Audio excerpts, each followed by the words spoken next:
Hi! In front of me is Motorola Moto Edge 20 Pro, and today I would like to show you how you can change font style on this device. First of all, go into Settings. Now you need to select Display and click on Advanced. Then select Styles over here, click on this plus icon, and now select one of those font styles.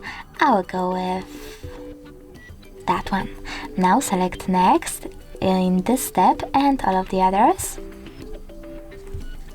Name your theme as font something. It will be easier to find after a while. Then choose Next one more time, choose Apply, and as you can see, style of my font has changed. If you wish to go back into the default one, you can do that by clicking on Styles, selecting Moto Theme, and tapping on Apply.